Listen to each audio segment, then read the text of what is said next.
আসসালামু আলাইকুম এবং গুড আফটারনুন। আজকে আমাদের ক্লাস হচ্ছে হিমোফিলিয়ার উপরে। হিমোফিলিয়াটা আমাদের আরেকটা কমন ব্লিডিং ডিসঅর্ডার। আমরা ব্লিডিং ডিসঅর্ডারটাই পড়ছিলাম, তো সেই কমন ব্লিডিং ডিসঅর্ডারের মধ্যে হিমোফিলিয়া একটা খুব ইম্পর্টেন্ট একটা টপিক। এটা আমাদের যদি হিমোফিলিয়ার কেস ওয়ার্ডে থাকে তাহলে সেটা অনেক সময় লং কেসে আসে এবং এটা রিটেন কোশ্চেনের জন্য স্যারদের খুব পছন্দের, এমনকি ভাইবার জন্য পছন্দের। সুতরাং হিমোফিলিয়াটা আমাদেরকে ভালো করে জানতে হবে। আচ্ছা, হিমোফিলিয়াটা কি এটা আমরা জানি সবাই, একটু বলছি যে it's a commonest hereditary coagulopathy from deficiency of factor 8, 9 and 10। তাহলে এটা হেরিডিটারি ডিজিজ, তার মানে বংশগত রোগ, ফ্যামিলি হিস্ট্রি থাকার কথা। It's a coagulopathy, that means clotting ফ্যাক্টরের প্রবলেম, এবং কোনগুলো?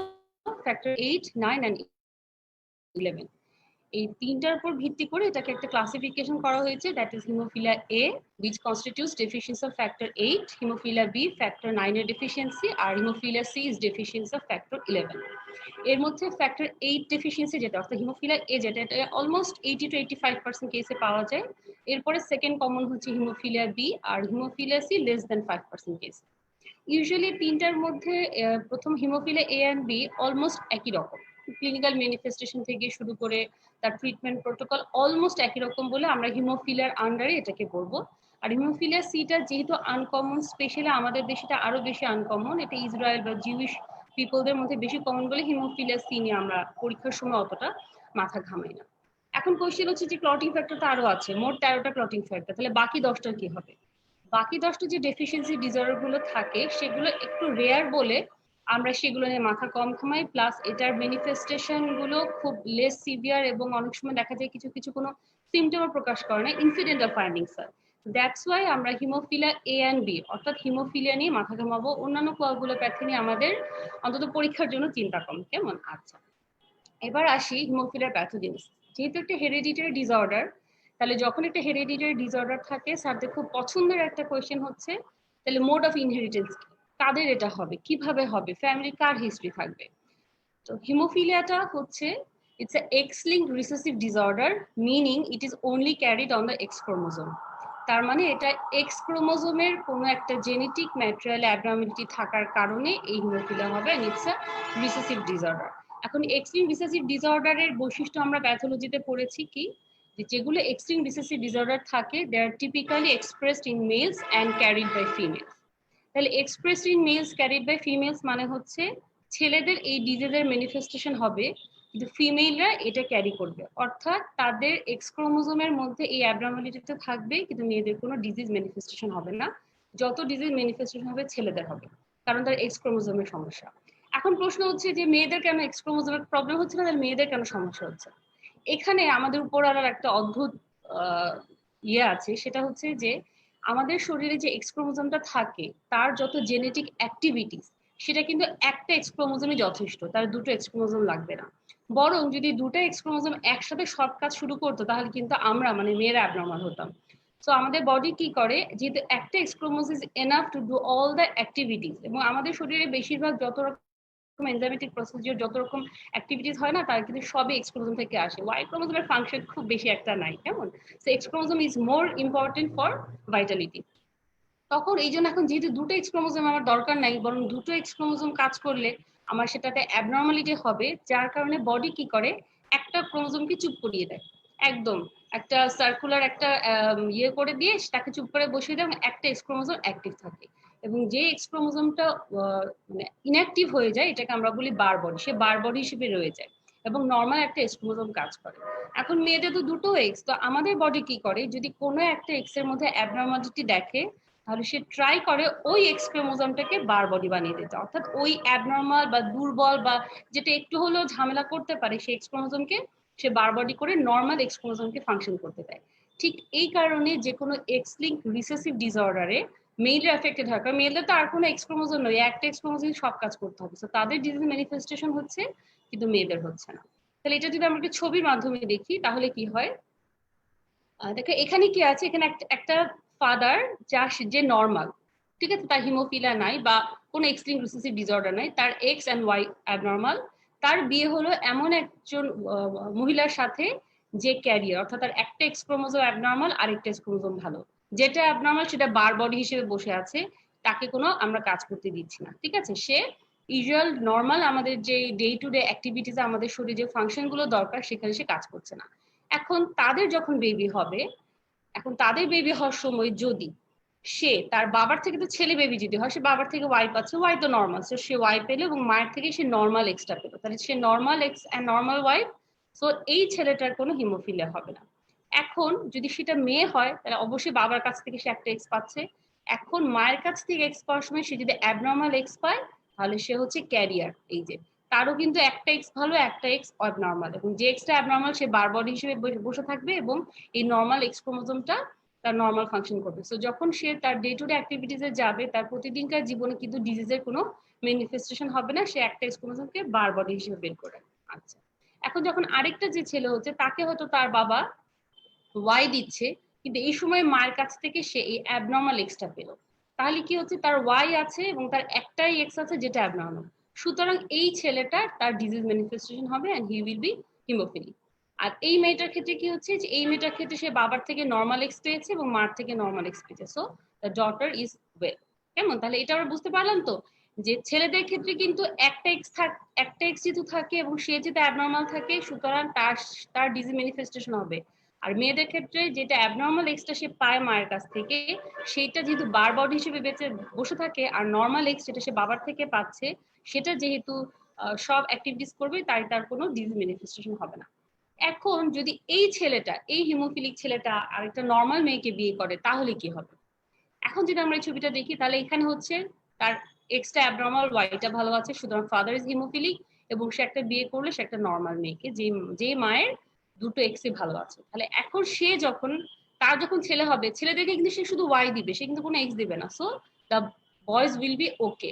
বাট ওয়েন যদি বাচ্চাটা মেয়ে হয় তাহলে তার সবগুলো মেয়ে কিন্তু 100% যতগুলো মেয়ে হবে সবই ক্যারিয়ার হবে, কারণ তাকে তো তার অ্যাবনর্মাল এক্সটা দিতে হবে, কারণ সে মায়ের কাছ থেকে নর্মাল এক্সটা পাবে। কেমন?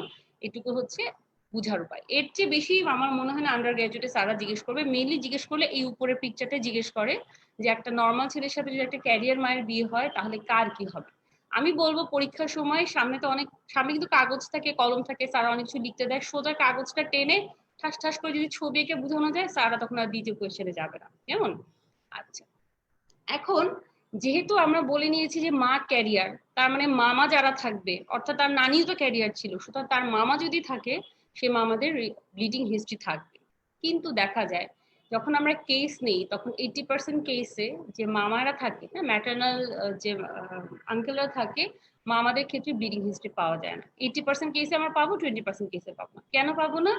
এই 20% কেস হচ্ছে নিউ মিউটেশন, তারা হচ্ছে দুর্ভাগা, তাদের নানি বা মা কেউই ক্যারিয়ার ছিল না, বা তাদের জন্মের পরে বা জন্মের সময় নিজ মায়ের পেটে যখন ছিল তখন তাদের কোনো না কোনো কারণে যদি স্পন্টেনিয়াস মিউটেশন হয় তখন কিন্তু 20% কেসে হিমোফিলিয়া ফ্যামিলি হিস্ট্রি ছাড়াও হতে পারে। সুতরাং যখন আমরা একটা ফ্যামিলিকে কাউন্সিলিং করব তখন কিন্তু প্রথমেই বলে দিব না যে মায়ের দোষে হয়েছে বা মা ক্যারিয়ার, কারণ আগে আমাদেরকে খুঁজে দেখতে হবে মা ক্যারিয়ার কিনা, তার ম্যাটার্নাল ইয়েতে হিস্ট্রি আছে কিনা। যদি মামা না থাকে তাহলে কিভাবে বুঝবো? তখন আমরা ক্যারিয়ার ডিটেকশনে যাব, সেটাও ক্যারিয়ার ডিটেকশন করা যায়। তো ক্যারিয়ার ডিটেকশনের আগে কিন্তু কখনোই আমরা মাকে সরাসরি দোষ দিব না, তাহলে কিন্তু ফ্যামিলিতে অনেক প্রবলেম হবে, দেখা যাবে মায়ের কোনো দোষই ছিল না, এটা একটা স্পন্টেনিয়াস মিউটেশন কেস, বাট আমরা একটা হ্যাভক ক্রিয়েট করে দিলাম। আচ্ছা, এখন আসি আমার হেরিডিটারি তো প্রবলেম হয়ে গেল আমার, তখন কি হচ্ছে? এখন আমরা যদি সেই যে আমরা আইটিপিতে যে স্লাইডটা দেখেছিলাম, নরমালি কি হয় যখন একটা ইনজুরি হচ্ছে আমাদের ব্লাড এন্ড প্লাটিলেটস এই যে সাব এন্ডোথেলিয়াল ম্যাট্রিক্সের সংস্পর্শে আসে, যখনই আসে কি হচ্ছে, একটা তো ভেজোকনস্ট্রিকশন হবে, আর এটা প্লাটিলেট অ্যাক্টিভেশন হয়ে প্লাটিলেট অ্যাগ্রিগেট করে প্লাটিলেট প্লাগ হবে, অ্যাক্টিভেট হয়ে একটা আরেকটার সাথে আঠার মতো লেগে গেল এবং একটা প্লাটিলেট প্লাগ ফর্মেশন করবে। নরমালি কি হয় এই একই সময়ে টিস্যু ফ্যাক্টরের জন্য কোয়াগুলেশন কাসকেটটা অ্যাক্টিভেট হয়, এবং কোয়াগুলেশন কাসকেটটা অ্যাক্টিভেট হয়ে কি করে, যে থ্রম্বিনটা তৈরি করে, সেই থ্রম্বিন ফিব্রিনোজেনকে ফিব্রিনে পরিণত করে। ফিব্রিনোজেন হচ্ছে ছোট ছোট সুতার, ফিব্রিন হচ্ছে জাল। এই ফিব্রিনের জালটা কি করে, এই প্লাটিলেট যেটা বলেছিলাম সেই ক্লাসটাতে, যে যে প্লাটিলেটকে যদি আমরা একটা আমরা যদি এক একটা প্লাটিলেটকে এক একটা পুঁতি হিসেবে চিন্তা করি, পুঁতিগুলো তো আঠার মতো লেগে যায়, তাহলে সে একটা একটা শক্ত একটা জিনিস তৈরি করলো, কিন্তু এটাকে যদি আমি সুতার মতো গেথে গেথে লাগে তাহলে কিন্তু সে আরো মজবুত হবে। ফিব্রিন এই কাজটাই করে। ফিব্রিন সুতার মতো এই পুঁতিগুলাকে সেলাই করে করে একটা ছোট একটা সুন্দর মতো একটা খুব স্ট্রং ব্লাড ক্লট তৈরি করে, এবং এই ব্লাড ক্লটটা ব্লিডিং বন্ধ করে, এবং পরবর্তীতে কি হয়, ব্লাড ক্লট তো সারা জীবন থাকবে না, ক্লট যদি বাড়তেই থাকে তাহলে তো ক্লটেড হয়ে আমরা মরে যাব। তো একটা সময় যখন আমাদের আর এই ব্লাড ক্লটের প্রয়োজন হবে না, তখন প্লাজমিন অ্যাক্টিভেট করবে, কি করবে, এটাকে ফিব্রিনোলাইসিস করবে। হিমোফিলিয়াতে কি হয়, যেহেতু আমাদের ক্লটিং ফ্যাক্টরস গুলো কাজ করছে না, তো কোয়াগুলেশন কাস্কেডটা কি হয়, এই যে নরমালি কিন্তু প্লাটেলেট অ্যাক্টিভেশন হওয়া, কোয়াগুলেশন কাস্কেড অ্যাক্টিভেশন হওয়া, it's a very robust reaction, মুহূর্তের মধ্যে হয়ে যায়। কিন্তু যখনই আমার ক্লটিং ফ্যাক্টর ডেফিসিয়েন্সি থাকে তখন এই কোয়াগুলেশন কাস্কেডটা হয়ে যায় স্লো। তো এবং এই প্লাটেলেট অ্যাক্টিভেশনটা হয়ে যায় স্লো। তো প্লাটেলেট প্লাকটা খুব ধীরে ধীরে তৈরি হবে, so it will be a slow reaction, এবং যে ব্লাড ক্লটটা তৈরি হবে এটা হবে কি সফট অ্যান্ড ফ্রায়েবল, একটুতেই ভেঙে যাবে। So there will be a soft friable blood clot, যেটা আবার কি করবে, একটুখানি ইনজুরিতে ভেঙে যাবে। এই ফিব্রিনোলাইসিসটা খুব দ্রুত এটার উপর কাজ করবে। নরমালি ফিব্রিনোলাইসিস কাজ করতে যত সময় যতক্ষণ লাগতো, এই ফিব্রিনোলাইসিস তখন খুব দ্রুতই কাজ করবে। তো আমার ব্লাড ক্লট ফর্মেশন হতেও সময় নিচ্ছে, আবার যেটা ফর্মেশন হচ্ছে সেটা খুব দ্রুতই লাইসিস হয়ে যাচ্ছে। তাহলে কি প্রবলেম হবে, তখন কি হবে, তখন কিন্তু কন্টিনিউয়াসলি ব্লাড পুজিং হতে থাকবে, এবং রিব্লিডিং, যে জায়গাতে ইনজুরি হয়ে একটা সফট ফ্রায়েবল ব্লাড ক্লট হলো সেটা খুব দ্রুত লাইসিস হয়ে গেল। সুতরাং আমার ওই জায়গাটা ঠিক মতো রিপেয়ার হওয়ার আগেই যখন ব্লাড ক্লটটা লাইসিস হয়ে যাচ্ছে, তখন কি হচ্ছে, তখন সেখানে আমার আবার রিব্লিডিং হচ্ছে। So there be bleeding and bleeding. সুতরাং হিমোফিলিয়ার মেইন ক্লিনিক্যাল ফিচার হচ্ছে ব্লিডিং ইন এনি টাইম। কেমন? আচ্ছা, তাহলে এখানে যদি দেখি যে কেন স্লো হচ্ছে, যে আমাদের intrinsic system and extrinsic system থাকে কোয়াগুলেশন পাথওয়েতে, এবং এখানে যদি আমরা দেখি এই যে ফ্যাক্টর 8 এন্ড ফ্যাক্টর 9, এই অ্যাক্টিভেটেড ফ্যাক্টর 8 যেটা 10 কে অ্যাক্টিভেট করে আলটিমেটলি কাসকেডটা করে ফিব্রিনটা তৈরি করবে, সেটা কিন্তু এখানে হচ্ছে না। কেমন?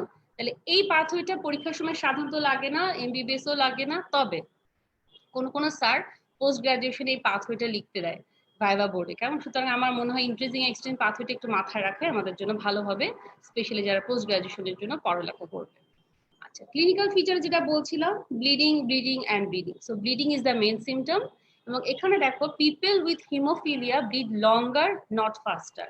তার মানে কি, খুব দ্রুত একসাথে ব্লাড বের হবে না, কিন্তু কন্টিনিউয়াসলি ব্লাড পড়ছে পড়ছে পড়ছে, এরকম পড়তে পড়তে পড়তে পড়তে একসময় অনেকখানি ব্লিডিং হয়ে যেতে পারে। এবং কেন, ওই যে বলেছিলাম যে যে কোয়াগুলেশন কাসকেডটা অ্যাক্টিভেট হওয়ার কথা, ইট বিকামস ভেরি স্লো, এবং প্লাটেলেট অ্যাগ্রেগেশন হওয়াটাও খুব স্লো হয়ে যায়, এবং যেই ক্লটটা তৈরি হয় সেটা খুব সফট ফ্রায়েবল হয় এবং খুব দ্রুত সেটা গলে যায়। সো এত স্লো প্রসেসের কারণে the bleeding is longer rather than ফাস্টার, and it may occur at any age and anywhere in the body. এটা হচ্ছে খুব ইম্পর্টেন্ট, যে কোনো সময় বডির যে কোনো জায়গায় হতে পারে।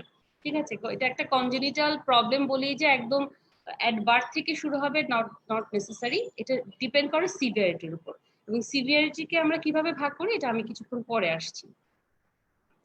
তাহলে ক্লিনিক্যাল ফিচার এবার আসি, ব্লিডিং তো বললাম, তাহলে কি কি ব্লিডিং, এখানে কিন্তু তিনটা অংশ আমি বলেছি, যে নিউন্যাটাল, ইনফ্যান্সি এন্ড চাইল্ডহুড ব্লিডিং। তার মানে কেউ কেউ এটা নিউন্যাটে ম্যানিফেস্ট করবে, কেউ কেউ কারো কারো হয়তো নিউন্যাটাল পিরিয়ড একদমই আনইভেন্টফুল, সে হয়তো ইনফ্যান্সিতে ইউজুয়ালি অ্যারাউন্ড 10 and 12 মান্থসের মধ্যে ম্যানিফেস্টেশনটা হয়।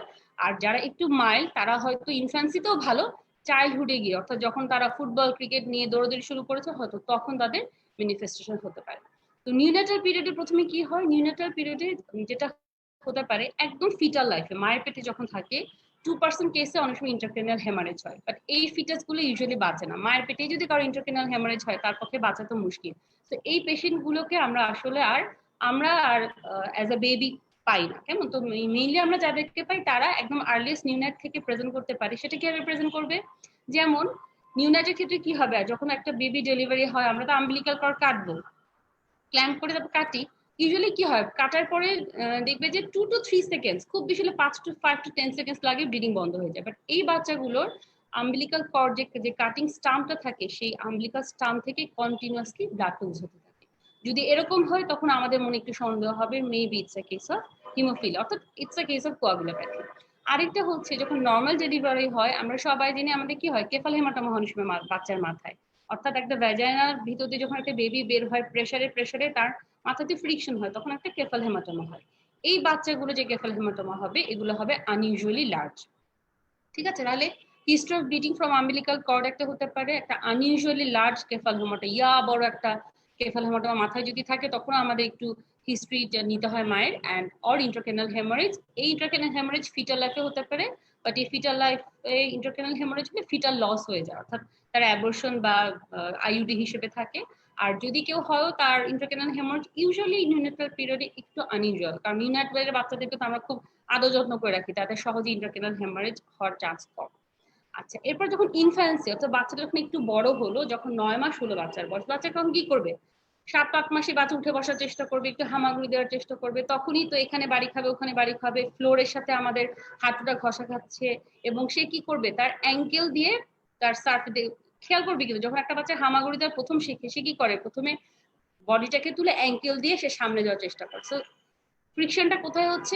মানে সে আঘাতটা কোথায় পাচ্ছে? তার বারবার তার মাইল্ড ট্রমা যদিও, আঘাতটা সে পাচ্ছে কিন্তু অ্যাঙ্কেল জয়েন্টে। তো তখন কি হবে? যেখানে সেখানে সে হাঁটু দিয়ে গুতাচ্ছে বা আমাদের অ্যাঙ্কেল দিয়ে গুতাচ্ছে, তার বিভিন্ন জায়গায় ইজি ব্রুইজিং হবে, একটু ঘষাতেই ব্রুইজ হচ্ছে। And there may be formation of haematoma or haematosis at crawling, walking and falling vaccination. একটা 3.5 মাসের বাচ্চাকে ভ্যাকসিন দিতে আসার পর দেখা গেল, আমাদের কাছে নিয়ে আসলো, ম্যাডাম দেখেন কত বড় একটা ব্লিডিং, একটা আনইউজুয়াল একটা হেমাটোমা হবে, যেটা নর্মালি কখনই হয় না। এবং এই যে সে দৌড়াদৌড়ি করছে এই ক্রলিং, ওয়াকিং এন্ড ভ্যাকসিনেশনের সাথে, তখন কি হবে? জয়েন্টের মধ্যে ব্লিডিং হবে। এবং কিছু কিছু বাচ্চা যেমন মেল বেবিদেরকে আমরা কি করি, যখন সার্কামসিশন করি তখন দেখা যায় যে এক্সেসিভ ব্লিডিং হয়। এই কারণে দেখবে সার্কামসিশন করার আগে কিন্তু একদম স্ক্রিনিং করা হয় যাতে কোনো কোয়াগুলোপ্যাথি আছে কিনা, হ্যাঁ, সব জায়গায়, মানে যাদেরকে হসপিটাল আমরা সার্কামসিশন করি। আরেকটা হয়, সেটা হচ্ছে যে টিথ এক্সট্রাকশনের পর প্রলং ব্লিডিং হবে। নর্মালি আমাদের সবার যাদের দাঁত পড়েছে আমরা জানি যে কয়েক সেকেন্ডের মধ্যে কিন্তু দাঁত দাঁত তোলার পরে, ছোটবেলায় যখন আমরা দাঁত তুলেছি কয়েক সেকেন্ডের পরে কিন্তু ব্লিডিংটা বন্ধ হয়ে যাবে। এদের কি হবে? 5 বছর বা 6 বছরের বাচ্চা যাদের হয়তো নিউনেট বা ইনফ্যান্সিতে কোনো না কোনো কারণে এক্সপ্রেস হয়নি ফিচারটা, তাদের অনেক সময় দেখা যায় prolong bleeding after extraction of teeth হতে পারে। ঠিক আছে? আচ্ছা, তাহলে গেল। এখন আসি, এই যে ব্লিডিং হলো আমি বলছি জয়েন্টে হতে পারে, মাসলে হতে পারে, স্কিনে হতে পারে, তাহলে কোথায় কোথায় হয় সেটার একটা ছবি। এই ছবিটা যদি আমরা দেখি তাহলে দেখা যাচ্ছে এই এই পায়ের চাইতে এই পায়ের এই জায়গাটা বেশ বড় এবং জয়েন্ট সহ বড়, এখানেও বেশি, এই জায়গাটা মোটা। তাহলে এখানে কি হচ্ছে? It's a picture of joint bleeding, যেখানে নি ব্লিডিং হচ্ছে। এবং জয়েন্ট ব্লিডিং কে আমরা কি বলি মেডিকেল টার্মে? হিমার্থ্রোসিস। এই হিমার্থ্রোসিস হচ্ছে হলমার্ক। ইউজুয়ালি কোনো বাচ্চা যদি আমার কাছে হিমার্থ্রোসিস নিয়ে আসে, তাহলে it is due to coagulopathy and for our country it is due to haemophilia until proved otherwise. কেমন? তো হিমার্থ্রোসিস ইজ দ্য হলমার্ক। এবং এই হিমার্থ্রোসিসটা যখন হয়, এখানে ফার্স্টে কিন্তু অ্যাঙ্কেল জয়েন্ট এফেক্টেড হয়। ওই যে একটু আগে বললাম যে একটা বাচ্চা যখন প্রথম ক্রলিং করা শেখে, সে কি করে? তার পায়ের পাতা দিয়ে প্রথমে তার নিচে যে সারফেসটা থাকে, ফ্লোরটা থাকে, সেখানে সে ধাক্কা মারতে থাকে, ধাক্কা দিয়ে সে পুশ করে যেন সে সামনে যেতে পারে। তো ফার্স্টে তার অ্যাঙ্কেল জয়েন্টটা হয়। সুতরাং প্রথম দিকে কি হয়? বাচ্চাদের অ্যাঙ্কেল জয়েন্ট গুলো ফুলে। তারপর যখন সে হাঁটতে শিখে, সে তখন হাঁটার সময় কি করে? সে হাঁটতে গেলে পড়ে যাচ্ছে, পড়ে যাওয়ার সময় কিন্তু সে হাঁটুটা দিয়ে পড়ে বেশিরভাগ সময়। তো তখন কি হবে? As the age advances the common bleeding sites become knees, এবং আস্তে আস্তে এলবো। সে খেলবে, সে দৌড়াবে, সে পড়ে যাবে। তো এলবো এবং নি এই জায়গাগুলোতে কমন ব্লিডিং সাইট হয়, তখন অ্যাঙ্কেলের ব্লিডিংটা কমে যায়। এবং এখানে যেটা হয় সেটা হচ্ছে ডেভেলপমেন্ট অফ টার্গেট জয়েন্ট। এখন হোয়াট ইজ টার্গেট জয়েন্ট? এটা হিমোফিলিয়া একটা এটাও একটা হলমার্ক বলতে পারি আমরা। টার্গেট জয়েন্ট মানে হচ্ছে যে যেই জয়েন্টগুলোতে ব্লিডিং হচ্ছে, বিভিন্ন রকম জয়েন্টে ব্লিডিং হচ্ছে, তো একটা সময় এসে দেখা যায় একটা জয়েন্টে, হয়তো আমার নি জয়েন্টই হলো, বেশিরভাগ সময় নি জয়েন্টই হয়, নি জয়েন্ট বা যেখানে একটা পার্টিকুলার এলবো জয়েন্ট, বারবার ওই জায়গাটাতেই ব্লিডিং হয়। এখন কেন এই টার্গেট জয়েন্ট হয়? কেন এখানে বারবার ব্লিডিং হচ্ছে, কেন অন্য জয়েন্টে কম হচ্ছে?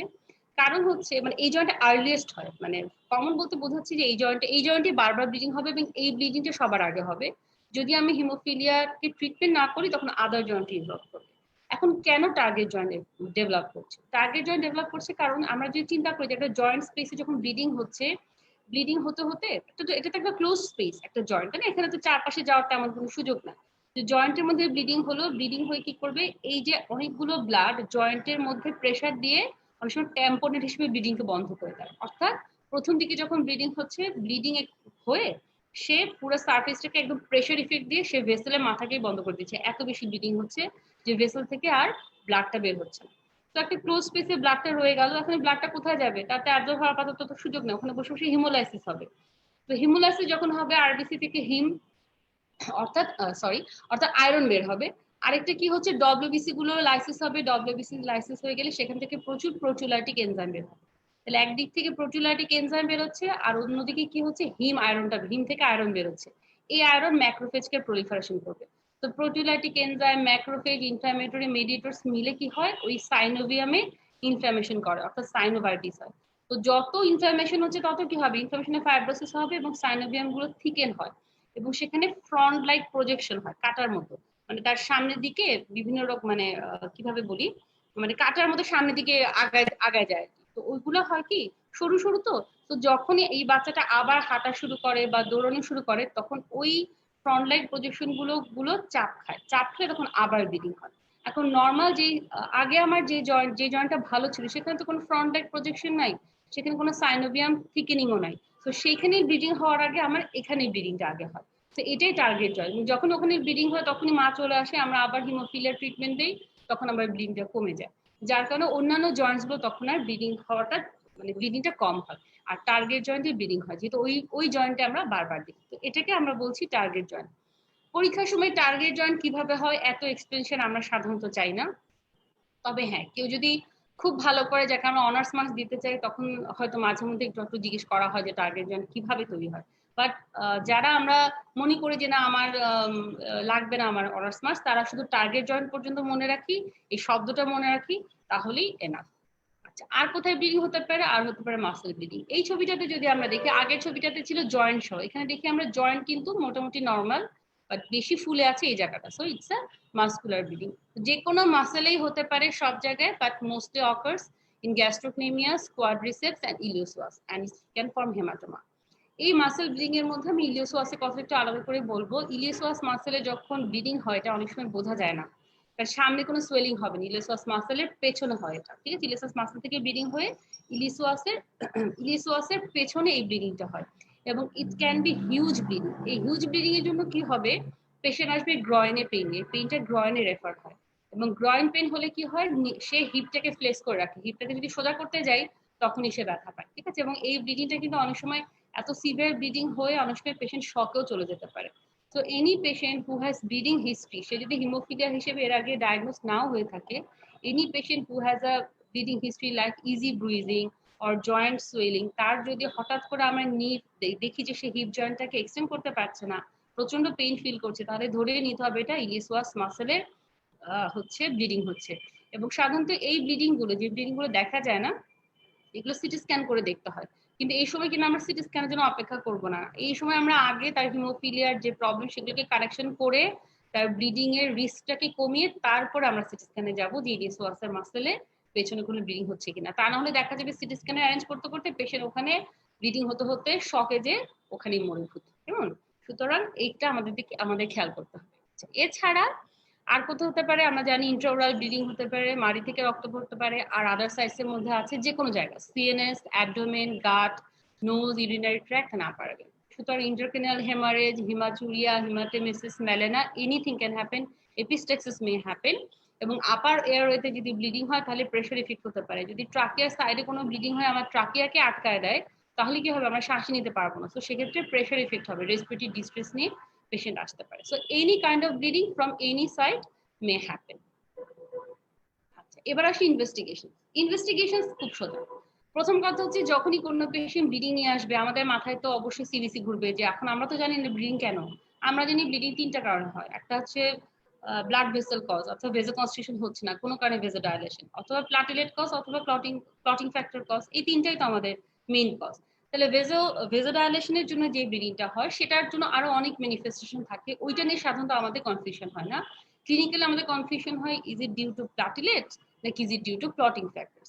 তাহলে আমরা একটা খুব সোজা ইনভেস্টিগেশন যদি করতে চাই যে এখানে প্লাটিলেট কোনো ঝামেলা আছে কিনা, আমরা জানি আমরা কি করব, একটা কমপ্লিট ব্লাড কাউন্ট করব আর একটা পেরিফেরাল ব্লাড ফিল্ম করব, তাই তো? আচ্ছা, যদি করি তাহলে এখানে আমরা কি পাবো, যেহেতু clotting factor problem, so CBC will be normal, RBC, WBC, প্লাটিলেটের সংখ্যা ভালো থাকবে। পেরিফেরাল ব্লাড ফিল্ম যদি করি তারও নরমাল চেহারা থাকবে, অর্থাৎ আরবিসি তেও তার তো অ্যাবনর্মালিটি সেলের মধ্যে নাই, সুতরাং আরবিসির চেহারা নরমাল, ডব্লিউবিসির চেহারা normal, even platelet will be normal. এখন যখনই সিবিসি, পিবিএফ এ আমরা পেলাম যে সবই নরমাল, তখনই আমাদের মাথায় ঢুকবে যে তাহলে তো প্লাটিলেটে কোনো প্রবলেম না, তাহলে নিশ্চয়ই প্রবলেম ক্লটিং ফ্যাক্টরস। তখন আমরা কি করতে পারি, bleeding time and clotting time. তাহলে ব্লিডিং টাইম যেহেতু প্রলং হয় কখন, প্লাটিলেটের প্রবলেমে। So bleeding time will be normal here, যেহেতু প্লাটেলেটে আমার কোনো ঝামেলা হচ্ছে না। প্রবলেম হবে ক্লটিং ফ্যাক্টরের সমস্যা, so clotting time will B prolong, তাই না? সিটি মানে কিন্তু এখানে ক্লটিং টাইম, সো বিটিসিটি যদি করি ব্লিডিং টাইমটা নর্মাল পাচ্ছি, ক্লটিং টাইমটা প্রলং পাচ্ছি। এখন ক্লটিং ফ্যাক্টর কোনগুলো? 13টা ক্লটিং ফ্যাক্টর আছে, সবগুলো অ্যাসেট আমরা করতে পারবো না। তখন আমরা কি করি? তখন আমরা প্রথ্রম্বিন টাইম আর অ্যাক্টিভেটেড পার্শিয়াল থ্রোম্বোপ্লাস্টিন টাইম বা এপিটিটি, পিটি আর এপিটিটি করি। এখন আমরা জানি প্রথ্রম্বিন টাইমটা প্রলং হয় কখন? যেগুলো vitamin K dependent clotting factor, ঠিক আছে? শুধু সেখানে যেহেতু কোনো প্রবলেম হয় না, সো আমার প্রথ্রম্বিন টাইমটা নর্মাল হবে আর এপিটিটি প্রলং হবে অন্যগুলোতে, যেটার মধ্যে ফ্যাক্টর 8 এন্ড ফ্যাক্টর 9 আছে। সো এপিটিটি যখন প্রলং আমরা মোটামুটি শিওর যেটা হিমোফিলিয়া, বাট এপিটিটি তো অন্যান্য ক্লটিং ফ্যাক্টর প্রলং হতে পারে, তাহলে ফ্যাক্টর 8 বা ফ্যাক্টর 9 কিনা সেটার জন্য আমরা অ্যাসে করতে পারি factor assay, that will be reduce level of factor 8 in case of haemophilia A, আর ফ্যাক্টর 9 রিডিউস হবে হিমোফিলিয়া বি তে। এখন কথা হতে পারে ম্যাডাম এত কিছু করার কি দরকার, সরাসরি ফ্যাক্টর এসে করে নিতে পারি, সিবিসি পিবিএফ করবো, নরমাল দেখলাম আমরা ফ্যাক্টর এসে করে ফেলাম। হ্যাঁ অবশ্যই করতে পারি, কিন্তু ফ্যাক্টর এসের সুবিধা কিন্তু সব জায়গায় থাকে না, আমাদের তো পুরো বাংলাদেশকে চিন্তা করতে হবে। যদি আমার সুযোগ থাকে ফ্যাক্টর এসে করার, এবং যদি আমার পেশেন্ট পার্টি পুয়ার না হয়, দে are well to do family থেকে আসে, তাহলে কিন্তু আমরা ডাইরেক্টলি ফ্যাক্টর এসে দিতে পারি। কিন্তু বেশিরভাগ সময় আমাদের বাংলাদেশে 80% লোকের কিন্তু সব সময় মানে সব ইনভেস্টিগেশন করার সুবিধা সোজা হয় না। সুতরাং আমি যে ব্লিডিং এর পেশেন্ট পাবো তাকে যদি ফ্যাক্টর এসে করে ফেলি তাহলে মুশকিল। আমাদেরকে অলওয়েজ ইনভেস্টিগেশন লেখার সময় রেশনাল হতে হবে। এবং এমনিতেও তো আমাদের বদনাম আছে, তাই না? আমরা যারা স্টুডেন্ট হলো তো আমরা জানি যে আমাদের ডাক্তারদের অনেক বদনাম, আমরা ইচ্ছে করে টেস্ট বেশি লিখি, আমরা কমিশন খাই ইত্যাদি ইত্যাদি। সুতরাং সেই দিকেও কিন্তু আমাদের খেয়াল রাখতে হবে যে আমাদেরকে যেন কেউ খামোখা দোষ দিতে না পারে। So will be rational in case of investigation. সুতরাং আমরা যদি আইডিয়ালি দেখি তাহলে আমরা প্রথমে সিবিসি পিবিএফ হয়তো বা বিটিসিটি তো আমরা একসাথে দিয়ে দিতে পারি। If CTs prolong then we can do PT APTT, আর পিটি এপিটিটির মধ্যে যদি আমরা এপিটিটি প্রলং পাই then will go for factor assay. কেমন? আচ্ছা, এখন আসি ট্রিটমেন্টের দেওয়ার আগে আমরা সিভিয়ারিটি অফ হিমোফিলিয়া একটু পড়ি। এই সিভিয়ারিটি ক্লাসিফিকেশনটা পরীক্ষার জন্য একদমই পড়তে হবে না, আমি আবারও বলছি পরীক্ষার জন্য এটা একদমই দরকার নাই, এটা আমাদের প্র্যাকটিক্যাল লাইফে লাগবে, অর্থাৎ যখন আমরা ইন্টার্নশিপে যাব বা যখন আমরা একটা হসপিটালে কাজ করব তখন আমাদের লাগবে। কেমন? এইটা লাগবে, এই ক্লাসিফিকেশন সিভিয়ারিটিটা পোস্ট গ্রাজুয়েশন তাও যারা হিমাটোলজিস্ট হয় তাদের বেশি লাগে, তাছাড়া অন্যদের তেমন লাগবেই না। কেমন? সুতরাং এটা আমরা পরীক্ষার জন্য, বিশেষ করে এমবিবিএস ফাইনাল পরীক্ষার জন্য একদমই পড়বো না, এটা শুধু আমি জানার জন্য একটু দেখাচ্ছি যে severity is classified on the basis of patient's baseline level of factor 8 or factor 9। তার মানে কি এখানে কিন্তু ডিজিজের সিমটমের উপর আমরা সিভিয়ারিটি দেখছি না, তার ফ্যাক্টর 8 বা ফ্যাক্টর 9 এর লেভেল কত সেটার উপর সিভিয়ারিটিটা আমরা দেখব। তাহলে ফ্যাক্টর 8 বা ফ্যাক্টর 9 এর লেভেলটা কিভাবে নির্ধারণ করা হয়? One international unit of each factor is defined as that amount in 1 ml of normal plasma referenced against a standard established by the WHO। তার মানে WHO যে প্লাজমাকে নরমাল বলে ঘোষণা দিয়েছে, সেই নরমাল প্লাজমার 1 ml এ যতটুকু ফ্যাক্টর থাকে সেই পরিমাণ ফ্যাক্টরটাকে 1 ইন্টারন্যাশনাল ইউনিট ধরা হয়। ঠিক আছে? আচ্ছা, সুতরাং 100 ml অফ নরমাল প্লাজমাতে 100 international unit per dL of each factor থাকবে। এটাকে আমরা অ্যাক্টিভিটিতে প্রকাশ করি, 100% অ্যাক্টিভিটি। 1% অ্যাক্টিভিটি মানে হচ্ছে 100 ml নরমাল প্লাজমাতে মাত্র 1 ইন্টারন্যাশনাল ইউনিট অফ ফ্যাক্টর 8 আছে। ঠিক আছে? এটা মানে হচ্ছে 1% অ্যাক্টিভিটি। কেউ যদি আমরা যদি বলি এইটা there is 50% অ্যাক্টিভিটি, তাহলে বুঝতে হবে যে 100 ml অফ নরমাল প্লাজমার ভিতর যদি 50 ইন্টারন্যাশনাল ইউনিট যদি থাকে সেটাকে বলবো আমরা 50% অ্যাক্টিভিটি। ঠিক আছে? আচ্ছা, তাহলে আসছি যে এবার সিভিয়ারিটি। তাহলে সিভিয়ার হিমোফিলিয়া বলবো কাদেরকে? যাদের লেস দ্যান 1% অ্যাক্টিভিটি হবে of specific clotting factor, it may be factor 8 আর it may be factor 9। Moderate হচ্ছে যারা 1 to 5, আর মাইল্ড হচ্ছে মোর দ্যান 5। এখন আমরা বলেছি যে নরমাল প্লাজমাতে 100% অ্যাক্টিভিটি থাকে, তাহলে আমাদের সবারই কি 100% অ্যাক্টিভিটি আছে? নট নেসেসারি, নাও থাকতে পারে। আমাদের নরমাল ডে টু ডে অ্যাক্টিভিটির জন্য কমপক্ষে 50% অ্যাক্টিভিটি থাকতে হবে। 50% নিচে নামলে সাধারণত আমরা সিমটম বা আমাদের প্রবলেম, এবং সাধারণত মাইল্ড হিমোফিলিয়া মোর দ্যান 5 থেকে লেস দ্যান 50 মধ্যে থাকে। তবে মাইল্ড হিমোফিলিয়া যারা ডিজিজ সিমটম নিয়ে আসে তাদের 5 থেকে 25 থাকে। আগেই বলছি এই ক্লাসিফিকেশনে মাথা খারাপ করার কিছু দরকার নাই, এটা জাস্ট মনে রাখবো যে যখন আমরা কাজ করতে যাব তখন যেন আমরা এই জিনিসটা মানে স্যারদের কাছে বোকা হয়ে না যায় যে হিমোফিলিয়া ক্লাসিফিকেশন তো haemophilia A B and C, এর মধ্যে সিভিয়ার মডারেট মাইল্ড কিভাবে আসবে। ঠিক আছে? বোকা যেন না হয়ে যায়, সেই কারণে এটুকু আমরা শিখি। আরেকটা হচ্ছে যে the hemostatic level for factor 8 is more than 30 to 40% and for factor 9 it is more than 25 to 30%। এই কথাটার মানে হচ্ছে যে কোনো বাচ্চার যদি হিমোফিলিয়া এ থাকে, অর্থাৎ তার ফ্যাক্টর 8 কম, তাহলে তার লেভেল আমি কতটুকু তুলবো? তার লেভেল আমাকে অন্তত 30 বা 40 উপরে তুলতে হবে, না হলে তার ফ্যাক্টর 8 ডেফিসিয়েন্সি, অর্থাৎ হয়তো তার আমার যদি 20% অ্যাক্টিভিটি থাকে তবুও কিন্তু তার ডিজিজ ম্যানিফেস্ট করবে, কেমন? কিন্তু এই ক্ষেত্রে আমাদের 30 to 40 হবে আমাদের টার্গেট, এবং ফ্যাক্টর 9 এর ক্ষেত্রে 25 to 30 হলেই আশা করা যায় ভালো। তবে আমরা যেটা চেষ্টা করি প্র্যাকটিক্যালি সেটা হচ্ছে 30 to 50, মানে আমরা চাই যে 50% পর্যন্ত তুলে দিই, নাহলে কি হয়, কিছুদিন পর আবার তার ফ্যাক্টর 8 যখন কমে যায় তখন সে আবার আমাদের কাছে আসে, সো একটু ডিউরেশনটা তখন কম হয়। এবার আসি আসল ট্রিটমেন্টে। ট্রিটমেন্টের ক্ষেত্রে প্রথমে ইজ ভেরি ইম্পর্টেন্ট কাউন্সেলিং, কেমন? কারণ haemophilia is a non curable disease, এটা কিওর হবে না। এটাকে আমাদের, যেহেতু এটা ক্রোমোজোমাল ডিসঅর্ডার, ক্রোমোজোমের আমাদের জেনেটিক ডিসঅর্ডার, সুতরাং এটাকে আমাদের লাইফ লং বয়ে যেতে হয় এবং লাইফ লংই তার ট্রিটমেন্ট। সো এই পেশেন্টের প্যারেন্টসকে খুব ভালো করে কাউন্সিলিং করতে হয় এবং তাদের লাইফস্টাইল মডিফিকেশন থেকে শুরু করে ট্রিটমেন্ট কি হবে, খরচ কিরকম হবে, ইন ডিটেলস এবং বলবো।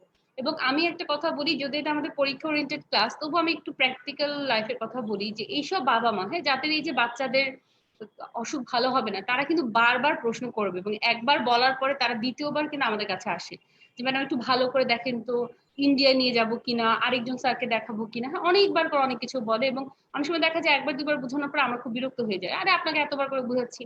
এই কাজটা আমরা যেন না করি, কেমন? এদের প্রতি আমাদের খুব সিম্প্যাথেটিক হওয়া উচিত, কারণ এরকম একটা বাচ্চা যখন একটা ফ্যামিলিতে থাকে, যার যে কোনো সময় লাইফ থ্রেটানিং ব্লিডিং হতে পারে, যার কোনো কিওর নাই, তার ক্ষেত্রে কিন্তু আমাদের সিম্প্যাথেটিক হওয়া খুব জরুরি। সুতরাং আমরা তাদের প্রতি ধৈর্যশীল হব এবং তাদের প্রতি অনেক ওয়েল বিহেভড হব। আমি তো বলবো যে একটা পেশেন্টের হিমোফিলিয়া হওয়ার চাইতে লিউকেমিয়া হওয়া বলো, because there is a chance তুমি কেমোথেরাপি দিয়ে এই পেশেন্টের একই লিউকেমিয়া ভালো করে দিবা। হিমোফিলিয়ার কিন্তু এখনো পর্যন্ত কোনো ট্রিটমেন্ট নাই, it's a life long disease. এবং আমার কাছে এটা আমার পার্সোনাল অপিনিয়ন, যে আমার কাছে এটা একই লিউকেমিয়ার চাইতে খারাপ ডিজিজ, কেমন? সুতরাং এই ধরনের পেশেন্ট যাদের এই ধরনের একটা ডিজিজ থাকবে, তাদের প্রতি কিন্তু আমরা অনেক ধৈর্যশীল হব।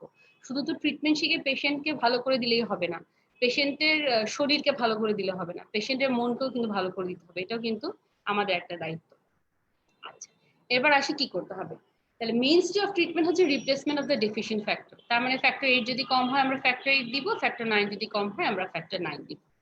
এবং যদি ফ্যাক্টর 8 বা 9 অ্যাভেলেবল না থাকে, ফ্যাক্টর 8 এর 9 কিন্তু বেশ এক্সপেন্সিভ এবং সব জায়গায় পাওয়া যায় না, তো তখন আমরা কি করতে পারি, আমরা ক্রায়োপ্রেসিপিটেট দিতে পারি। তবে এটা হিমোফিলিয়া এর ক্ষেত্রে দিব, যেহেতু ক্রায়োপ্রেসিপিটেটে ফ্যাক্টর 9 থাকে না। এছাড়া ফ্রেশ ফ্রোজেন প্লাজমা দিতে পারি, অথবা যদি খুব বেশি ইমার্জেন্সি কেস অফ ফ্যাক্টর আমরা পাচ্ছি না, আমরা হোল ব্লাডও দিতে পারি। বাট ফ্যাক্টর 8 আর 9 দিলে বেটার, ঠিক আছে? এই তিনটার থেকে এটা দিলে বেটার। এখন আমরা রিপ্লেসমেন্ট অফ দ্য ডেফিশিয়েন্ট ফ্যাক্টর কতটুকু করব, যেটা আমি বলছিলাম যে when mild to moderate bleeding occurs, values of factor 8 or 9 must be raised to hemostatic level, that is 35 to 50% range. And for life threatening or major hemorrhage, হয়তো একটা patient আমার কাছে ইন্ট্রাক্রেনিয়াল হ্যামারেজ নিয়ে আসছে, তার ক্ষেত্রে কিন্তু আমি 100% অ্যাক্টিভিটি করাবো, কারণ তার ব্লিডিংটা খুব দ্রুত আমাদের কন্ট্রোল করতে হবে, ঠিক আছে? আচ্ছা, বইয়ের মধ্যে এটার ডোজ আছে, সূত্র দেওয়া আছে দুটো, যে কতটুকু করব, প্লাস সূত্র দিয়ে আসলে আমরা তেমন একটা কাজ করি না। দেখবে বইয়ের মধ্যে অনেকগুলো আছে যে হেমাটোসিস হলে কতটুকু দিব, কবে কবে দিব, একটা ইন্ট্রামাসকুলার হেমাটোমা হলে কত দিব, এরকম নানান এক একটা কেসে এক একটা রিপ্লেসমেন্টের ডোজ দেওয়া আছে। এই ডোজও মুখস্থ করার কোনো দরকার নেই, কারণ যখন আমরা পার্সোনালি ট্রিটমেন্ট দিই তখন কিন্তু আমরা বই খুলে ডোজ দেখে হিসাব করে তারপরে লিখি, সুতরাং ওই ডোজটা আমরা মুখস্থ করবো না। যদি কোনো স্যার থাকে না, যে কোনো কোনো 1% স্যার থাকে যে জিজ্ঞেস করতে করতে করতে করতে স্যাররা ভুলেই যান যে কি জিজ্ঞেস করছি, 1% কেসে স্যাররা জিজ্ঞেস করতে পারেন যে কত ডোজে দিবা, সোজা বলে দিবা স্যার ডোজ আমি আমার মনে নাই বা ডোজ আমি শিখিনি, তাতে পাস আটকাবে না, কেমন? এবং মনে রাখবে যাকে ডোজ জিজ্ঞেস করা হবে তাকে মানে মোটামুটি অনার্সের উপরে যদি আরো কিছু থাকে সেই মার্কস দেওয়া হবে, কেমন? সুতরাং ডোজ আমরা মুখস্থ করবো না, ডোজ আমরা সবসময় বইয়ে চেক করে তারপর ট্রিটমেন্টের সময় ডোজটা দিই। আচ্ছা, এটা তো গেল আমার ফ্যাক্টর দিলাম, কিন্তু সে তো ব্লিডিং নিয়ে আসে, ব্লিডিং গুলো আমরা কি করব? তাহলে যদি তার হেমাটোসিস হয় তাহলে কি করব? হেমাটোসিসের জন্য রাইস থেরাপি আমরা মনে রাখবো। রাইসের মধ্যে R is for rest, I for ice, C for compression, E for elevation. অর্থাৎ যেহেতু ব্লিডিং হচ্ছে, আমি আগেই বলেছিলাম it's a close space bleeding, সুতরাং তুমি যত বেশি আমরা ডিমটা মুভ করবে বাচ্চা, তত কিন্তু তার ব্লিডিং হবে। তো আমাদের কাজ হচ্ছে এটাকে রেস্ট দেওয়া। এখন একটা 5 বছরের বাচ্চাকে যদি আমি বলি বাবা তুই এখন পা সোজা করে শুয়ে থাক, তুই এখন কিছুতে নড়তে পারবি না, সে কি শুনবে? শুনবে না। আমার 5 বছরের মেয়েও শুনবে না। সুতরাং তাকে কি করতে হবে, তাকে আমরা যেরকম ভাবে প্লাস্টার করার সময় স্প্রিন্টার দিই না, সেরকম স্প্রিন্টার দিয়ে একটা ব্যান্ডেজের মতো বেঁধে দিতে হবে এবং এই ব্যান্ডেজটা আমরা একটু টাইট করে দিব, কম্প্রেশন যেন হয়, ঠিক আছে? সো রেস্ট এন্ড কম্প্রেশন একটু ইনশিওর হবে। এর সাথে আমরা আইস কম্প্রেস দিতে পারি, এবং আইস কম্প্রেস মনে রাখবো আমরা কিন্তু ডাইরেক্টলি আইস কখনো দিব না, একটা কাপড়ের উপরে দিতে হবে। এই আইসটা দিলে কি হয়, এই আইসটা ভেজো কনস্ট্রিকশন করবে। সো যেই ব্লাড ভেসেল থেকে ব্লিডিং হচ্ছিল ওখানে যদি ভেজো কনস্ট্রিকশন হয় তাহলে ফার্দার ব্লিডিং এর চান্সটা কমে যায়। প্লাস আমরা এলিভেশন করব যাতে ওইখানে গ্র্যাভিটির জন্য ব্লাড জমে না থাকে, কিছুটা অ্যাবজর্ব যেন হয়ে যায়, কেমন? তাহলে rest, ice, compression and elevation. এবং এই যে একটা ক্লোজ স্পেসের মধ্যে ব্লিডিং হচ্ছে কিন্তু অনেক ব্যথা হয়। এই ব্যথার জন্য কিন্তু আমরা কি প্রথমে ধুম করে গিয়ে একটা ভলটারিন সাপোজিটরি দিয়ে দিব না, আমরা কি করব, প্যারাসিটামল বা আইবুপ্রোফেন দিব। অন্যান্য এনএসআইডি দিলে ব্লিডিং এর চান্স বেশি হয়ে যাবে। তো অ্যানালজেসিকের মধ্যে আমরা প্যারাসিটামল, আইবুপ্রোফেন দিব, এবং প্যারাসিটামল মানে even paracetamol is enough to reduce the pain in case of haemophilia. Ice therapy আগেই বলেছি, আরেকটু হচ্ছে ফিজিওথেরাপি। এই ফিজিওথেরাপি কিন্তু যখন ব্লিডিং হবে তখন দেওয়া যাবে না, এই ফিজিওথেরাপিটা দিব যখন আমার অ্যাক্টিভ ব্লিডিং নাই আর এবং পেইনটাও কমে গেল, ঠিক আছে? তাহলে অ্যাক্টিভ ব্লিডিং স্টপ হয়েছে আমরা কিভাবে বুঝবো? মেইনলি পেইন যখন ডিমিনিশড হয় বুঝতে হবে, জয়েন্টে সোয়েলিং তো কমেই যাবে, প্লাস পেইনটা যখন ডিমিনিশড হয়ে যাবে বুঝতে হবে যেখানে অ্যাক্টিভ ব্লিডিং নাই, তখন আমরা ফিজিওথেরাপি দিব। এখন প্রশ্ন হচ্ছে, আল্লাহ ফিজিওথেরাপি কেন দিবে? এই বললাম নড়াচড়া করলে ব্লিডিং হবে, তাহলে ওয়াই ফিজিওথেরাপি? এই যে আমি 5 দিন 6 দিন 7 দিন একটা বাচ্চাকে স্প্রিংটার দিয়ে শোয়া রাখলাম, কি হবে? জয়েন্টে অ্যাট্রফি হবে না? সো জয়েন্টটাকে যদি মুভমেন্ট না করি তাহলে কিন্তু জয়েন্টের ভিতরে প্রবলেম হবে, সো তখন আমরা ফিজিওথেরাপি দিব। তবে এই ফিজিওথেরাপি হওয়ার সময় কি ব্লিডিং হবে না? Yes, there is a chance of rebleeding in case of physiotherapy. তাহলে কি করব? তখন প্রোফাইলেকটিক ফ্যাক্টরস আমরা আগে থেকে দিয়ে দিই যাতে তার ফিজিওথেরাপি করার সময় তার ব্লিডিং না হয়, কেমন? তো ফিজিওথেরাপি করতে হবে জয়েন্টে যদি ব্লিডিং হয়, স্পেশালি যাদের আর্থ্রোপ্যাথি ডেভেলপ করে যাচ্ছে। আচ্ছা, এরপর হচ্ছে লাইফস্টাইল মডিফিকেশন। লাইফস্টাইল মডিফিকেশন বলা খুব সোজা, করা খুব কঠিন, কেমন? যেমন এখন যে বাচ্চা ক্রল করতে গিয়ে যার হেমাটোমা হচ্ছে, ব্রুইজ হচ্ছে, তাকে কি আমি ক্রল করা থেকে মানা করতে পারবো? তা তো না, সে ক্রল না করে সে কিন্তু হাঁটা শিখবে না। সুতরাং আবার একটা 6-7 বছর বা 8 বছর বাচ্চাকে আমি যতগুলো দৌড়দৌড়ি করবে না, সে ক্লাসে যেয়ে ঠিকই দৌড়দৌড়ি করবে।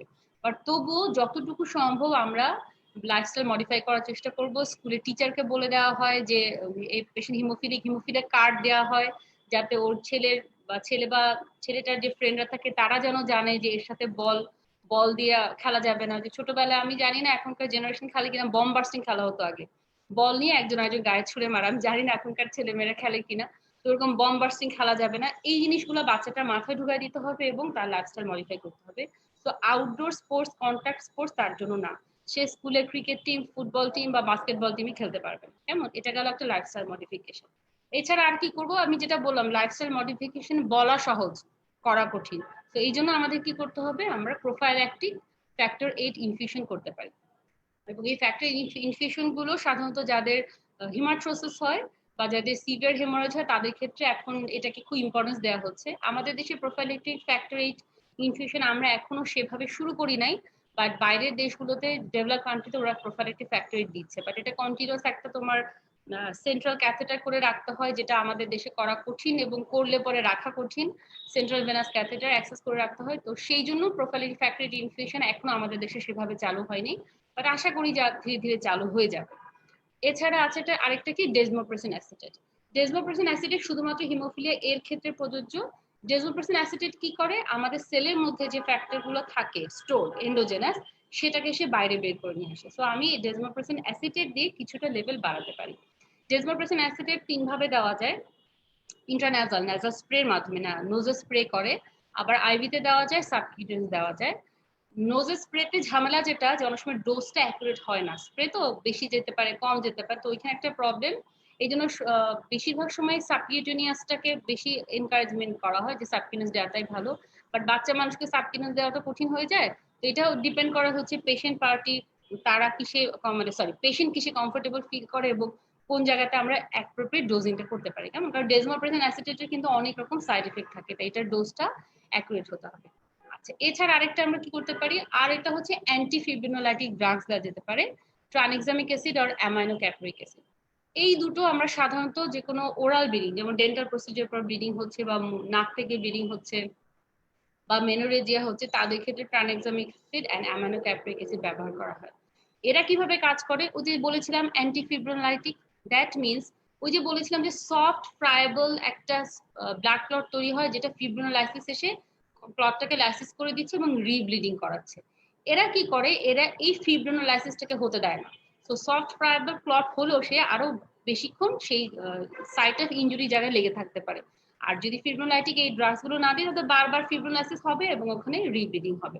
তাহলে lifestyle modification, prophylactic factor 8 infusion আমরা দিতে পারি, desmopressin acetate in case of haemophilia A কিন্তু, নট হিমোফিলিয়া বি, আর ট্রানএক্সামিক অ্যাসিড আর অ্যামাইনোক্যাপ্রিক অ্যাসিড যেটা অ্যান্টিফিব্রিনোলাইটিক ড্রাগস হিসেবে কাজ করে। তো এই গেল ট্রিটমেন্ট। এখন আসি কমপ্লিকেশন। একটা তো ইমিডিয়েট কমপ্লিকেশন আমরা জানি, সেটা হচ্ছে ম্যাসিভ ব্লিডিং। ম্যাসিভ ব্লিডিং হয়ে সে হিমোডাইনামিকে আনস্টেবল হবে, সেখান থেকে সে শকে যে হি মে ডাই, যে ইন্টারনাল হ্যামারেজ থেকে বিভিন্ন কমপ্লিকেশন হতে পারে। এছাড়া হতে পারে কি pain and pressure effect from haematoma over the vital organs. যেমন আমি যেটা বলছিলাম, আপার রেসপিরেটরি ট্র্যাক্টের ওই ট্রাকের পাশে যদি কোনো কারণে ব্লিডিং হয় তাহলে সেখানে একটা বড় হেমাটোমা হয়ে প্রেশার ইফেক্ট দিবে। যদি আমার চোখে এখানে একটা বল লেগে গেল, এখানে যদি আমার ব্লিডিং হয় চামড়ার নিচে, তখন কি হবে, সেখানে প্রেশার ইফেক্ট দিয়ে চোখে ফাংশনটাকে আমার ইম্পেয়ার করবে এবং এখানে পেইন হবে। তাহলে pain and pressure effect from haematoma over the vital organs, এটা হচ্ছে ইমিডিয়েট কমপ্লিকেশন। আর লেট কমপ্লিকেশনের মধ্যে একটা হচ্ছে ক্রনিক আর্থ্রোপ্যাথি, মানে আর্থ্রাইটিসের মতো হবে। ওই যে আমি যেটা বললাম টার্গেট জয়েন্ট, তো টার্গেট জয়েন্ট ডেভেলপ করে গেল, আমার সাইনোভিয়ামটা থিকেন হতে হতে কি হয়, তখন ওই জায়গাটা ক্লোজ স্পেস হয়ে যায়। ক্লোজ স্পেস হয়ে সেখানে আমার ফিব্রোনাইসিস না, তো আমি যেটা বলছিলাম যে আমার প্রোটিওলাইটিক এনজাইম আসছে, আমার ম্যাক্রোভেজ এসে ওখানে সাইনোভিয়াম আর বেশি করতে করতে একটা সময় ইরোশন করতে, বোনসের উপর যে কার্টিলেজ থাকে সেটাও ইরোশন হয়ে যায়, ইরোশন হয়ে একদম বোনসটাও বের হয়ে যায়। সো ওইখানে একটা আর্থ্রাইটিস বা আর্থ্রোপ্যাথি হয় এবং এটা প্রচন্ড পেইনফুল। কিন্তু তো ক্রনিক আর্থ্রোপ্যাথি একটা। আরেকটা যেটা প্রবলেম সেটা হচ্ছে ডেভেলপমেন্ট অফ ইনহিবিটরস। এটাই আমাদের মেইন প্রবলেম করে during treatment of haemophilia. Inhibitors কি? ইনহিবিটরস হচ্ছে কিছু অটো ইমিউন প্রোটিন। এই যে আমরা ফ্যাক্টর দিচ্ছি না একটা নর্মাল পেশেন্টের শরীর থেকে প্লাজমা নিয়ে সেখান থেকে ফ্যাক্টর আলাদা করে, যে এই যে আমরা দিচ্ছি, এই ফ্যাক্টর গুলো, এগুলো তো এক ধরনের প্রোটিন, এই ফ্যাক্টর গুলোর এগেইনস্টে অটো অ্যান্টিবডি তৈরি হয়। তখন আর ফ্যাক্টর আমাদের আগে যেটুকু পরিমাণ দিলে কাজ হতো সেই পরিমাণ দিলে কাজ হয় না। এই ইনহিবিটরস যখন ডেভেলপ করে যায়, যাকে যত বেশি ফ্যাক্টর দিতে হবে তার কিন্তু ইনহিবিটরস ডেভেলপ করার রিস্ক তত বেশি। এই ইনহিবিটর যখন ডেভেলপ করে তখন এই পেশেন্টের ব্লিডিং কন্ট্রোল করা is very very much critical, হ্যাঁ, প্রবলেম হয়। সুতরাং এখন এই ইনহিবিটরস গুলাকে ট্রিটমেন্ট করার কিছু ট্রিটমেন্ট আছে, সেটা অত বেশি ইফেক্টিভ না, বাট আছে। তো ইনহিবিটরস এর ট্রিটমেন্ট আমাদের মনে হয় এই পর্যায়ে লাগবে, এটা যারা হিমাটোলজিস্ট হবে এটা তারা শিখবে। তো এখানে এই পর্যন্তই, যে ডেভেলপমেন্ট অফ ইনহিবিটরস এটা আমরা মনে রাখবো, এবং ইনহিবিটরস হচ্ছে এক ধরনের অটো ইমিউন প্রোটিন, এইটুকু বলতে পারলে হবে। আরেকটা হচ্ছে risk of transmission transmitted infection disease. যেহেতু বারবার আমি তাকে ফ্যাক্টরস দিচ্ছি, প্লাজমা ডিরাইভড হোক, বা অনেক সময় দেখা যায় সবসময় ফ্যাক্টর পাচ্ছি না, আমি এফএফপি দিলাম, মাঝে মাঝে হোল ব্লাড দিলাম। তো তখন কি হয়, বিভিন্ন রকম যে ইনফেকশন ডিজিজ গুলো থাকে, malaria, hepatitis B, hepatitis C, etcetera, transmitted যে ইনফেকশন ডিজিজ থাকে, এটা ট্রান্সমিশন হতে পারে। তাহলে কমপ্লিকেশনের মধ্যে ইমিডিয়েট দুটো, একটা হচ্ছে massive bleeding and pain and pressure effect, আর ক্রনিকের মধ্যে হচ্ছে chronic arthropathy, development of inhibitors and risk of transmitted infection. আজকের লেকচার এই পর্যন্তই। তো কারো যদি কোনো কোয়েশ্চেন থাকে প্লিজ কোয়েশ্চেন করা যেতে পারে। এক, আর কোয়েশ্চেন করতে করতে আমি দুটো কথা বলে দিচ্ছি।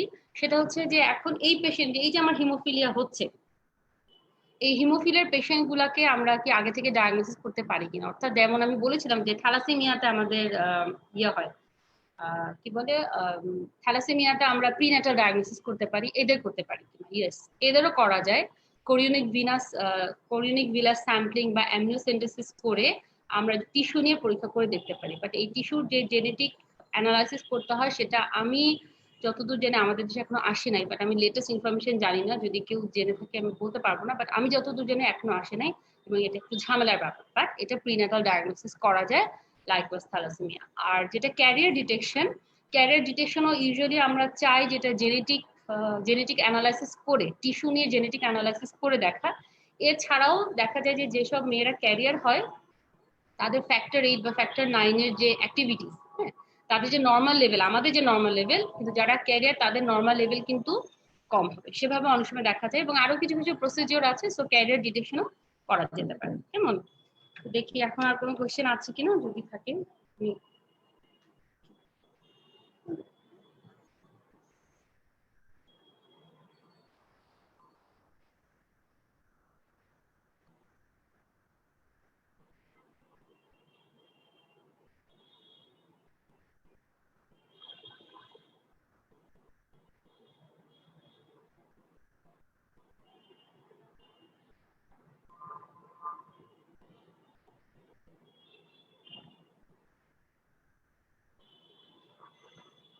আবিদ স্যার, আসসালামু আলাইকুম স্যার।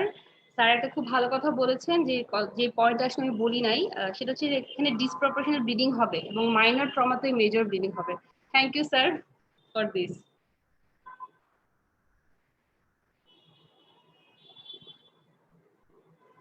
আচ্ছা, একটা কোয়েশ্চেন এসেছে যে প্রোফাইল্যাক্সিস এবং জিন থেরাপি সম্পর্কে কিছু বলা। প্রোফাইল্যাক্সিস সম্পর্কে তো আমি বলেছি যে কিছু কিছু ক্ষেত্রে সেন্ট্রাল ভেনাস অ্যাক্সেস করে সেখানে আমরা প্রোফাইলেকটিক্যালি ফ্যাক্টর দেওয়া হয় এবং এটা ইউজুয়ালি 2 to 3 days পর পর দেওয়া হয় এবং এটার অ্যাক্টিভিটি সাধারণত 2 to 3% অ্যাক্টিভিটির মধ্যে রাখা হয় যাতে করে কোনো রকম মানে মেজর ব্লিডিং না হয়। আপাতত এটাই টার্গেট এবং ভবিষ্যতে হয়তো প্রোফাইলেকটিক যেই থেরাপিটা আছে এটা হয়তো আরো ডেভেলপ করবে, কিন্তু এখনো পর্যন্ত এইটুকুই। আর জিন থেরাপিটা কেবল শুরু হয়েছে। জিন থেরাপি যেভাবে থ্যালাসেমিয়া আমি বলেছিলাম যে একটা ভেক্টর কন্টেনিং ভাইরাস থাকে যেটাকে মিউটেশনের মাধ্যমে তার জেনেটিক সিকোয়েন্সটাকে নিয়ে স্লাইসিং করে ক্রোমোজোমের ভিতরে এটাকে স্থাপন করে দেওয়া হয়। তবে এটা এখন পর্যন্ত সেভাবে আসে নাই, বাট যেই ট্রায়াল গুলো চলছে এটা এখনো পর্যন্ত খুব আশাপ্রদ এটাই বলা যাচ্ছে। বাট জিন থেরাপিটা এখনো আসে নাই, বরং এটা থ্যালাসেমিয়া জিন থেরাপিটা একটু বেশি ডেভেলপ, এখনো পর্যন্ত হিমোফিলিয়া জিন থেরাপি অতটা ডেভেলপ না। বাট ভবিষ্যতে হয়তো আসবে আশা করি, এবং তখন হয়তো আর বলতে হবে না যে haemophilia is not a curable, তখন haemophilia will be a curable disease. আচ্ছা, আরেকটা কোয়েশ্চেন আছে যে ডেজমোপ্রেসিন অ্যাসিটেট হিমোফিলিয়াতে কিভাবে কাজ করে এবং ভন উইলবেন ফ্যাক্টর ডিজিজে কিভাবে কাজ করে। ডেজমোপ্রেসিন অ্যাসিড যেটা আমি বলেছিলাম যে ওই সেলের মধ্যে আমাদের যে সবার তো আর একদম ফ্যাক্টর নাই তা না। হ্যাঁ, কেউ যদি বলেছিলাম যে কেউ আছে কম কম বেশি থাকে। তো সেলের মধ্যে যেটুকু ফ্যাক্টরস থাকে সেই ফ্যাক্টরস গুলাকে ডেজমোপ্রেসিন সেল থেকে ব্লাডে অর্থাৎ সেল থেকে বাইরে নিয়ে আসে। বাইরে নিয়ে আসলে কি হবে, আমার যার 2% অ্যাক্টিভিটিস আছে তার যদি এই সেলের ভিতর থেকে ফ্যাক্টর গুলা বের হয় তাহলে আমার শরীর থেকে কিন্তু ফ্যাক্টর বের হয়, আমার ফ্যাক্টর লেভেলকে একটু বাড়াবে এবং বাড়ালে পরে আমার ফাংশনটা আরেকটু ইয়ে হবে, কি বলে, আমার ব্লিডিং এর চান্সটা আরেকটু কমে যাবে, কেমন। আর বন উইলবেন ডিজিজটা তো আসলে এই লেকচারের ভিতরে না, তাই এটা সম্পর্কে আমি তেমন কিছু বলি নাই।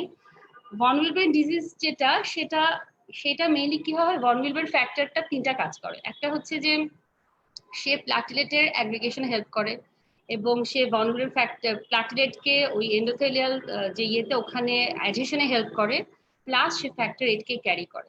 সো যদি কোনো পেশেন্টের ভন উইলবেন ফ্যাক্টর ডেফিসিয়েন্ট থাকে অথবা ভন উইলবেন ফ্যাক্টর ঠিকমতো কাজ না করে তার কি হবে, তার প্লাটিলেট ফাংশনের ডেফিসিয়েন্সি হয় এবং তার ক্লটিং ফাংশন কোয়াগুলেশন যে ফাংশন সেটাও তার ডেফিসিয়েন্সি হবে, কারণ ফ্যাক্টর এইট ক্যারিও করতে পারছে না, সে রিলিজও করতে পারছে না, যেহেতু ভন উইলবেন ফ্যাক্টর কিন্তু এটাকে ক্যারি করে নিয়ে যাচ্ছে, আবার প্লাটিলেটও হতে পারছে না। সেই ক্ষেত্রে খুব সিভিয়ার ব্লিডিং হয়। এবং এখানে কি হবে, এখানে যদি আমি ইনভেস্টিগেশন করি এখানে কিন্তু মজার, এখানে কিন্তু ব্লিডিং টাইমটাও প্রবলেম হবে, যেহেতু প্লাটিলেটও কাজ করতে পারছে না। প্লাটলেট আমার নর্মাল, বাট প্লাটলেট কাজ করতে পারছে না, সো প্লাটলেট থেকেও কোনো লাভ নাই। সুতরাং এখানে ব্লিডিং টাইমের প্রবলেম হয়, ওখানেও প্রবলেম হয়, এবং এখানেও ঠিক একইভাবে কাজ করে ওই এন্ডোজেনাস যে ফ্যাক্টর এইট থাকে সেটাকে সে বের করে আনে। তো বর্ন ডিজিজ সম্পর্কে আমার মনে হয় এটা অন্য একটা লেকচার হলে ভালো। এই লেকচার মধ্যে এটা আনলে পরে এখন সব মানে ইয়ে হয়ে যাবে, মাথার মধ্যে সব উল্টাপাল্টা হয়ে যাবে। আচ্ছা, আপাতত কোয়েশ্চেন এইটুকুই, আমি তো আর কোনো কোয়েশ্চেন দেখতে পাচ্ছি না মনে হয়।